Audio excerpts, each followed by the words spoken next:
បាទគោរពជំរាបសួរបងប្អូនទាំងអស់គ្នាអញ្ចឹងថ្ងៃនេះខ្ញុំចង់បង្ហាញបងប្អូនពីរបៀបធ្វើស្លាកដាក់ដីលក់អីចឹងទៅឬក៏ផ្ទះជួលអីចឹងទៅបាទអញ្ចឹងគឺយើងឃើញគេដាក់ប៉ាយដែលគេមានជួលផ្ទះឬក៏ដីលក់អីហ្នឹងគេដាក់ប៉ាយនៅខាងមុខដីឬក៏ផ្ទះគេហ្នឹងគេតែងតែសរសេរអក្សរធំជាกระดาษអ៊ុតរឹងឬក៏ជា banner អីតែកន្លែងនេះនៅពេលនេះខ្ញុំបង្រៀនបងប្អូនអំពីការធ្វើស្លាកដីលក់ហ្នឹងជាប្រភេទกระดาษឯងបាទគឺយើងប្រើកម្មវិធី Microsoft Word សម្រាប់ធ្វើហើយទំហំប៉ុនកระดาษRAMយើងធម្មតាហ្នឹងបាទយើង print ឯកសារទូទៅធម្មតារាល់ថ្ងៃហ្នឹងបាទអញ្ចឹងដើម្បីធ្វើគឺយើងបើកកម្មវិធី Microsoft Word មកដូចខ្ញុំអញ្ចឹងបើកម្ដងផ្ទាំងហ្នឹងមកហើយដំបូងបំផុតនៅពេលដែលយើងបើកហើយគឺយើងត្រូវកំណត់กระดาษឲ្យទៅតាមការងាររបស់យើងអញ្ចឹងយើងកំណត់กระดาษគឺទី1គឺជ្រើសរើសกระดาษប្រភេទ A4 กระดาษ RAM ដែលយើងប្រើទូទៅហ្នឹងទំហំกระดาษហ្នឹងគឺ A4 អញ្ចឹងយើងចូលទៅ layout ហើយយកពាក្យថា size ហើយយក A4 បាទអញ្ចឹងជ្រើសរើសกระดาษត្រូវហើយបន្ទាប់មកយើងតម្រឹម margin គឺតម្រឹមផ្នែកដែលសល់ខាងនេះអញ្ចឹងឲ្យវានៅឲ្យគៀកបំផុតមកដើម្បីយើងវាយអក្សរនៅក្នុងហ្នឹងទៅវាបានដល់ខាងផុតឬក៏យើងបាច់តម្រឹមក៏បានដោយសារតែពេលនេះគឺយើងប្រើ Word Art តែជាទម្លាប់របស់ខ្ញុំតម្រឹមដើម្បីឲ្យងាយស្រួលមើលផ្ទៃกระดาษរបស់យើងអញ្ចឹងតម្រឹមកระดาษហ្នឹងយើងចូលទៅ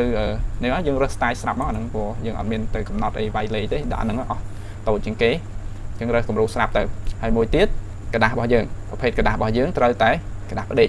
ព្រោះប៉ាយអស់ហ្នឹងគឺអក្សរវាវែងអញ្ចឹងយើងដាក់បញ្ឈរវាបានអក្សរតូចទេវាដែលអក្សរវែងទៅអានេះសល់ផ្ទៃច្រើនអញ្ចឹងគឺយើងត្រូវដាក់ផ្ដេកអញ្ចឹង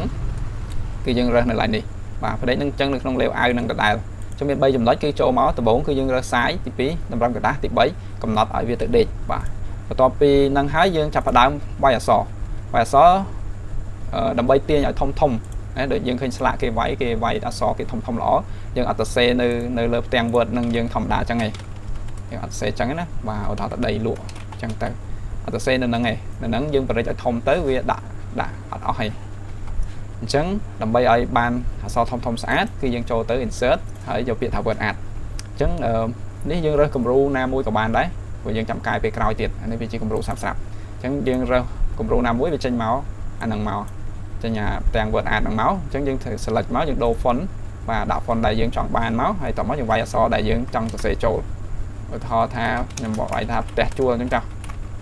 ផ្ទះជួលបាទអញ្ចឹងផ្ទះជួលហើយបន្ទាប់មកយើងចង់ឲ្យវាធំនេះទាញវាធំអញ្ចឹងវាអត់ធំមកតាមយើងឯងអញ្ចឹងគឺយើងចូលទៅកំណត់វាទៀតយើងចូលនេះ save format អញ្ចឹងដើម្បីចេញអាកន្លែង save format ហ្នឹងបានតើចុចលើ Word Art ហ្នឹងយ៉ាដាក់ម៉ៅនៅក្រៅចេះរក save format អត់ឃើញអញ្ចឹងចុចលើ save format ហ្នឹងហើយយើងមើលនៅកន្លែងប្លុកនេះអញ្ចឹងប្លុកហ្នឹងគឺយើងយក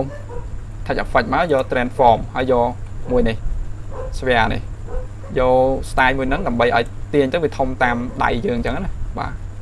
អញ្ចឹងវាទាញទៅវាអស់ល្អហើយឃើញអក្សរធំហ្នឹង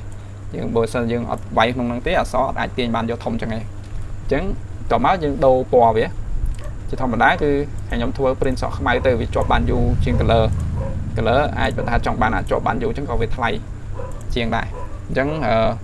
ដាក់សក់ខ្មៅអញ្ចឹងគឺរើសពណ៌នៃ touch fill តែទៅនឹងពណ៌អក្សរយើងដាក់ពណ៌ខ្មៅហើយ touch outline អាស៊ុំជុំវិញវានោះ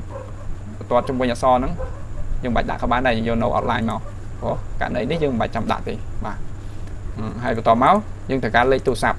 ព័ត៌មានដាក់អញ្ចឹងហើយបន្តមកលេខទូរស័ព្ទអញ្ចឹងដើម្បីវាយលេខទូរស័ព្ទយើង copy Word Art នឹងទៀតមកយើងបាច់ចាំចូលទៅ insert Word Art រើសឲ្យទៅកែទៀតនំយូរឯងអញ្ចឹងយើង copy វាយើងចុចលើហ្នឹងដាក់ mouse ស្ដាំមកយក copy ហើយ mouse ស្ដាំនៅក្រៅនេះវិញយកពាក្យផាសបាទយកតាមខ្ញុំហ្នឹងមកវាចេញនេះមកហើយ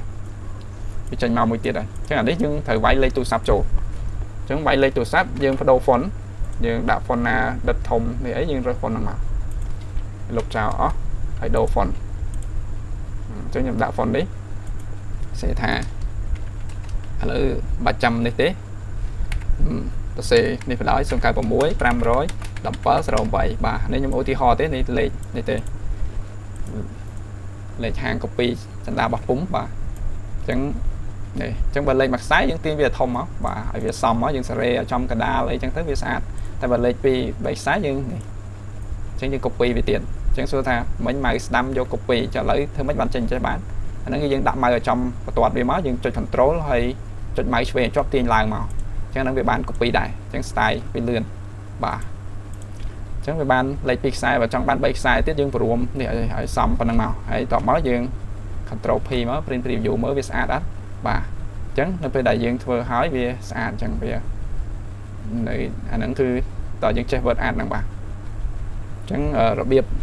ធ្វើស្លាកផ្ទះជួលឬក៏ដីលក់អីហ្នឹងមានតែប៉ុណ្្នឹងឯងបាទអរគុណច្រើន